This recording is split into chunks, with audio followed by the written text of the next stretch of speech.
सिंधुदुर्ग शोभे आंबा फणसाच्या बागांनी,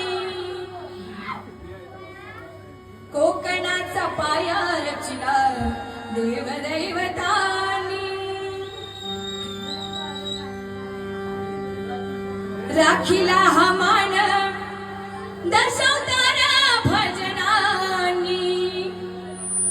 राखीला हा मान दशावतारा भजनानी, येवा कोकण आपलो असा बोले मालवणी, पहा सह्याद्रीचे डोंगर